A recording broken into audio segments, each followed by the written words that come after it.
ಎಲ್ಲರಿಗೂ ನಮಸ್ಕಾರಗಳು. ಶ್ರೀ ಗಣೇಶನ ಪ್ರಬಂಧ. ಶ್ರೀ ಗಣೇಶನ ಪ್ರಬಂಧ ಇಷ್ಟ ಆಗಿದ್ದಲ್ಲಿ ವಿಡಿಯೋಕ್ಕೆ ಒಂದು ಲೈಕ್ ಮಾಡಿ, ಶೇರ್ ಮಾಡಿ, ಸಬ್ಸ್ಕ್ರೈಬ್ ಮಾಡಿ. ಪೀಠಿಕೆ: ಶ್ರೀ ಗಣೇಶನನ್ನು ಗಣಪತಿ, ವಿನಾಯಕ, ಗೌರಿನಂದನ ಇತ್ಯಾದಿ ಹೆಸರುಗಳಿಂದ ಕರೆಯಲಾಗುತ್ತದೆ. ಗಣೇಶನನ್ನು ಸಿದ್ಧಿ ಮತ್ತು ಬುದ್ಧಿವಂತಿಕೆಯ ದೇವರು ಎಂದು ಕರೆಯುತ್ತಾರೆ.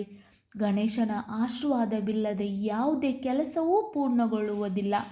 ವಿವರಣೆ: ಶುಭ ಕಾರ್ಯಗಳನ್ನು ಮಾಡುವ ಮೊದಲು ಶ್ರೀ ಗಣೇಶನನ್ನು ಪೂಜಿಸಲಾಗುತ್ತದೆ.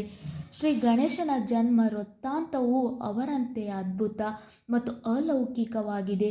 ಅವನು ಇತರೆ ದೇವತೆಗಳಂತೆ ತನ್ನ ತಾಯಿಯ ಪಾರ್ವತಿ ಗರ್ಭದಿಂದ ಹುಟ್ಟಿಲ್ಲ, ಆದರೆ ತಾಯಿ ಪಾರ್ವತಿ ತನ್ನ ದೇಹದ ಮಣ್ಣಿನಿಂದ ಸೃಷ್ಟಿಸಲ್ಪಟ್ಟನು. ಉಪಸಂಹಾರ: ಶ್ರೀ ಗಣೇಶನು ಎಲ್ಲ ಗಣಗಳ ದೇವರು, ಆದ್ದರಿಂದಲೇ ಅವರನ್ನು ಗಣೇಶ, ಗಣಪತಿ ಎಂದು ಕರೆಯುತ್ತಾರೆ. ಅವನು ಮಂಗಳ ಮೂರ್ತಿ. ಅವನು ಎಲ್ಲರಿಗೂ ಆಶೀರ್ವದಿಸುತ್ತಾನೆ. ಆನೆಯ ತಲೆಯನ್ನು ಹೊಂದಿರುವುದರಿಂದ ಅವನನ್ನು ಗಜಾನನ ಎಂದು ಕರೆಯುತ್ತಾರೆ. ಶ್ರೀ ಗಣೇಶನ ಈ ಚಿಕ್ಕ ಪ್ರಬಂಧ ಇಷ್ಟ ಆಗಿದ್ದಲ್ಲಿ ವಿಡಿಯೋಕ್ಕೆ ಲೈಕ್ ಮಾಡಿ, ಶೇರ್ ಮಾಡಿ, ಸಬ್ಸ್ಕ್ರೈಬ್ ಮಾಡಿ. Thank you.